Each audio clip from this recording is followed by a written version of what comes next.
Hello മക്കളെ, welcome to Xylem learning. Akhil നാമസ് ആണ്. അപ്പോൾ നമ്മുടെ പബ്ലിക് എക്സാമിന് ഇനി വളരെ കുറച്ച് ദിവസങ്ങൾ കൂടിയേ ബാക്കിയുള്ളൂ. നമ്മളെല്ലാവരും അതിൻ്റെ പ്രിപ്പറേഷനിലാണ്. അപ്പോൾ ചിലപ്പോൾ എല്ലാവരും പ്രിപ്പയർ ചെയ്യുന്നത് ഡബിൾ പാസ് എന്നുള്ളൊരു ലക്ഷ്യം മുന്നിൽ കണ്ടുകൊണ്ടായിരിക്കണം.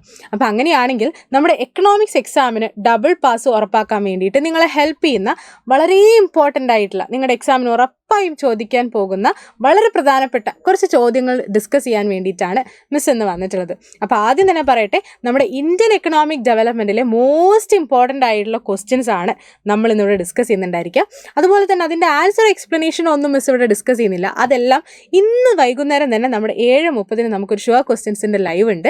അപ്പോൾ ആ ലൈവിനകത്ത് നമ്മൾ ഈ ചോദ്യങ്ങളും ഇതിനേക്കാൾ കൂടുതൽ ചോദ്യങ്ങളും അതിൻ്റെയൊക്കെ ആൻസേഴ്സ് എങ്ങനെ എഴുതണം, എന്താണ് ആൻസേഴ്സ്, അതെങ്ങനെ എക്സ്പ്ലെയിൻ ചെയ്യണം, എത്രത്തോളം എക്സ്പ്ലെയിൻ ചെയ്യണം തുടങ്ങിയ ഡീറ്റെയിൽ ആയിട്ട് മിസ് ആ ക്ലാസ്സിൽ പറയുന്നുണ്ട്. അപ്പോൾ എല്ലാവരും 7:30 തന്നെ ആ ക്ലാസ്സിൽ ജോയിൻ ചെയ്യണം. അപ്പോൾ അത് കൂടാതെ തന്നെ സ്റ്റാറ്റിസ്റ്റിക്സ് ഫോർ എക്കണോമിക്സിലും ഇതേപോലെ ഇമ്പോർട്ടൻ്റ് ആയിട്ടുള്ള ചോദ്യങ്ങളുണ്ടല്ലോ അല്ലേ.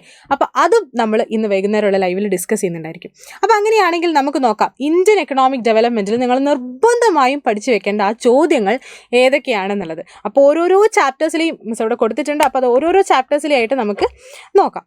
ഇവിടെ ആദ്യം നമ്മുടെ comparative development experiences of India and it's neighbours എന്നുള്ള ചാപ്റ്ററിലെ ഒരു ചോദ്യമാണ്. നമുക്കറിയാം ഡെമോഗ്രാഫിക് ഇൻഡിക്കേറ്റേഴ്സ്. അപ്പോൾ അത് ഇന്ത്യയും ചൈനയും പാകിസ്ഥാനുമായിട്ടൊന്ന് തിരിക്കാൻ വേണ്ടിയിട്ടാണ് ഈ ചോദ്യം നമ്മളോട് ചോദിച്ചിട്ടുള്ളത്. അപ്പോൾ മിസ് ഈ ക്വസ്റ്റ്യൻ ഇവിടെ ഇടാൻ കാരണം ഈ രീതിയിൽ അതുപോലെ തന്നെ മാച്ച് ദ ഫോളോയിങ്, അതുപോലെ തന്നെ വൺ വേർഡ്, ഒരുപാട് രീതിയിൽ അങ്ങനെ വരുന്നുണ്ട് നമ്മുടെ ഡെമോഗ്രാഫിക് ഇൻഡിക്കേറ്റേഴ്സ് എന്ന്.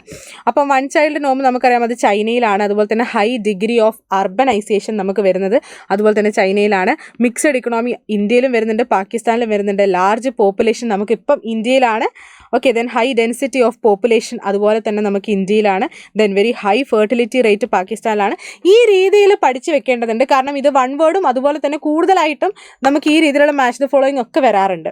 ദെൻ അടുത്തതായിട്ട് സെയിം ചാപ്റ്ററിൽ തന്നെ ചൈനയുടെയോ അല്ലെങ്കിൽ പാകിസ്ഥാൻ്റെയോ ഡെവലപ്മെൻറ്റ് സ്ട്രാറ്റജീസ് 4 മാർക്കിനാണ് ഈ ചോദ്യം വന്നിട്ടുള്ളത്. 4 മാർക്കിനോ അല്ലെങ്കിൽ 3 മാർക്കിനോ ഈ ചോദ്യം നമുക്ക് വരാറുണ്ട്. അതിനേക്കാൾ കൂടുതൽ മാർക്കിന് ചോദിക്കാറില്ല. ദെൻ അടുത്തതായിട്ട് നമുക്ക് നമ്മുടെ employment growth, informalisation and other issues എന്നുള്ള ചാപ്റ്ററിൽ 3 സെക്ടേഴ്സ് നമ്മൾ പഠിക്കുന്നുണ്ട്. ആ 3 സെക്ടേഴ്സിലുമായിട്ട് കുറേ ആക്ടിവിറ്റീസ് നമ്മൾ പഠിക്കുന്നുണ്ട്. Primary sector, secondary sector, tertiary sector അല്ലേ. അപ്പോൾ ആ ആക്ടിവിറ്റീസ് ഒക്കെ നിർബന്ധമായും പഠിച്ചു വെക്കണം. ഈ രീതിയിൽ കുറച്ച് ആക്ടിവിറ്റീസ് തന്നിട്ട് അത് പ്രൈമറി, സെക്കൻഡറി, ടെർഷ്യറി ആയിട്ട് ക്ലാസിഫൈ ചെയ്യാൻ വേണ്ടി ചോദിക്കാറുണ്ട്. അതുപോലെ തന്നെ ഈ സെയിം ചാപ്റ്ററിൽ തന്നെ മോസ്റ്റ് ഇമ്പോർട്ടൻ്റ് ആയിട്ടുള്ള ഒരു ക്വസ്റ്റ്യൻ ആണ്, 4 അല്ലെങ്കിൽ 3 മാർക്കിന് ചോദിക്കുന്നതാണ് നമ്മുടെ ഫോർമൽ സെക്ടർ വർക്കേഴ്സും അതുപോലെ തന്നെ ഫോർമൽ സെക്ടറും ഇൻഫോർമൽ സെക്ടറും തമ്മിലുള്ള ഡിഫറൻസ് വിത്ത് എക്സാമ്പിൾ എന്തായാലും നോക്കി വെക്കേണ്ട ഒരു ചോദ്യമാണ്. പിന്നെ നമ്മുടെ റൂറൽ ഡെവലപ്മെൻറ്റ് എന്നുള്ള ചാപ്റ്റർ ചെറുതാണെങ്കിലും നമുക്ക് സ്ഥിരമായിട്ട് 5 മാർക്കിന് ഒരു ക്വസ്റ്റ്യൻ വരുന്നതാണ്. അഗ്രികൾച്ചറൽ മാർക്കറ്റിംഗ് സിസ്റ്റം എന്താണെന്നും അത് ഇമ്പ്രൂവ് ചെയ്യാൻ, അതായത് നമ്മുടെ ഇന്ത്യയിലെ അഗ്രികൾച്ചറൽ മാർക്കറ്റിംഗ് സിസ്റ്റം ഇമ്പ്രൂവ് ചെയ്യാൻ എടുത്തിട്ടുള്ള മെഷേഴ്സും ചോദിക്കാറുണ്ട്. നമുക്കറിയാം ഈ കഴിഞ്ഞ മോഡൽ എക്സാമിന് നമുക്കിത് 8 മാർക്കിന് വന്നുള്ള ചോദ്യമാണ്. അപ്പോൾ അത് അത്രത്തോളം ഇമ്പോർട്ടൻ്റ് ആണ്. എന്തായാലും നിങ്ങൾ നോക്കി വെക്കേണ്ടതുണ്ട്. എന്നാൽ അടുത്തതായിട്ട് നമ്മുടെ Indian economy on the eve of independence എന്നുള്ള ചാപ്റ്ററിൽ റീസൺസ് ഫോർ അഗ്രികൾച്ചറൽ സ്റ്റാഗ്നേഷൻ എന്തായാലും പഠിച്ചു വെക്കേണ്ട ഒരു ചോദ്യമാണ്. നമുക്കറിയാം land settlement system, low level of technology, അങ്ങനെ കുറച്ച് റീസൺസ് ഉണ്ട്. അതെന്തായാലും ഒന്ന് പഠിച്ചു വെക്കുക. നമുക്ക് ചെറിയ മാർക്കിന് 3 അല്ലെങ്കിൽ 4 മാർക്കിന് ചോദിക്കുന്ന ഒരു ചോദ്യമാണ്. എന്നാൽ അടുത്തതായിട്ട് നമ്മുടെ ഇന്ത്യൻ എക്കണോമി 1950 to 1990 എന്നുള്ള ചാപ്റ്ററിൽ നമുക്കറിയാം ഗോൾസ് ഓഫ് 5 ഇയർ പ്ലാൻസ് വളരെ ഇമ്പോർട്ടൻ്റ് ആണ്. എന്തായാലും അത് എക്സ്പ്ലെയിൻ ചെയ്യാനായിട്ട് പഠിച്ചു വെക്കുക. അതുപോലെ തന്നെ ഈ ചാപ്റ്ററിൽ വളരെ ഇമ്പോർട്ടൻ്റ് ആയിട്ടുള്ള ഒരു ക്വസ്റ്റ്യൻ ആണ് നമ്മുടെ ഗ്രീൻ റെവല്യൂഷൻ, ഹരിത വിപ്ലവം, അതിൻ്റെ നേട്ടങ്ങളും ന്യൂനതകളും, ഡീമെറിറ്റ്സും അതുപോലെ തന്നെ മെറിറ്റ്സും ചോദിക്കാറുണ്ട്. അപ്പോൾ എന്തായാലും നമ്മുടെ green revolution, write a short note on green revolution ഒക്കെ ചോദിക്കാറുണ്ട്. 5 അല്ലെങ്കിൽ 4 മാർക്കിന് ചോദിക്കുന്ന ക്വസ്റ്റ്യൻ ആണ്. അപ്പോൾ എന്തായാലും അതൊന്ന് നോക്കി വെച്ചേക്കാം. പിന്നെ നമ്മുടെ പോവർട്ടി, നമുക്കറിയാം ഒരുപാട് വെയിറ്റേജ് കൂടിയൊരു ചാപ്റ്ററാണ്. പോവർട്ടിയിൽ കോസസ് ഓഫ് പോവർട്ടി, ഈ ഒരു ക്വസ്റ്റ്യൻ്റെ പ്രത്യേകത എന്ന് പറഞ്ഞാൽ ഇത് 3 മാർക്കിനും 4 മാർക്കിനും 5 മാർക്കിനും സ്ഥിരമായിട്ട് വരുന്നൊരു ചോദ്യമാണ്. ഇതെന്തായാലും പഠിച്ചു വെച്ചേക്കാം. പിന്നെ നമുക്കറിയാം നമ്മുടെ 8 മാർക്കിൻ്റെ ഒരു ചോദ്യം ഉറപ്പായിട്ടും അത് പോവർട്ടിയിൽ നിന്നാണ്. അത് പോവർട്ടി അലിവിയേഷൻ പ്രോഗ്രാംസ് ആണ്. ഒരുപാട് പ്രോഗ്രാംസ് ഉണ്ട്. സെൽഫ് എംപ്ലോയ്മെൻറ്റ്, വേജ് എംപ്ലോയ്മെൻറ്റ് പ്രോഗ്രാംസിൽ കുറേ എണ്ണം ഉണ്ട്. അതുപോലെ തന്നെ food security programmes, social security programmes. പക്ഷേ ഇതെല്ലാം കൂടി നിങ്ങൾ പഠിച്ചു വെക്കേണ്ട. ഈ 3 കാറ്റഗറികളിൽ നിന്നും നിങ്ങൾക്ക് സിമ്പിളായിട്ട് എക്സ്പ്ലെയിൻ ചെയ്യാൻ പറ്റുന്ന ഒരു 4 എണ്ണം വെച്ചിട്ട് പഠിച്ചു വെച്ചേക്കാം. പിന്നെ അടുത്തതായിട്ട് നമ്മുടെ ചെറിയ ചാപ്റ്ററാണ് നമ്മുടെ human capital formation in India. Weightage വളരെ കുറഞ്ഞൊരു ചാപ്റ്ററാണ്. പക്ഷേ എല്ലാ വർഷവും 5 മാർക്കിൻ്റെ ഒരു ചോദ്യം ആ ചാപ്റ്ററിൽ നിന്നുണ്ട്. അത് നമ്മുടെ ഹ്യൂമൻ ക്യാപിറ്റൽ ഫോർമേഷൻ്റെ സോഴ്സസ് എന്തൊക്കെയാണ്, നമ്മുടെ ഹ്യൂമൻ ക്യാപിറ്റലിൻ്റെ സോഴ്സസ്. നമുക്കറിയാം എഡ്യൂക്കേഷൻ ഉണ്ട്, ഹെൽത്ത് ഉണ്ട്, ഓൺ ദ ജോബ് ട്രെയിനിങ് ഉണ്ട്, മൈഗ്രേഷൻ ഉണ്ട്, ഇൻഫർമേഷൻ ഉണ്ട്. അപ്പോൾ ഇതൊക്കെ ഒന്ന് എക്സ്പ്ലെയിൻ ചെയ്യാൻ വേണ്ടിയിട്ട് പഠിച്ചു വെച്ചേക്കാം. റെഡി.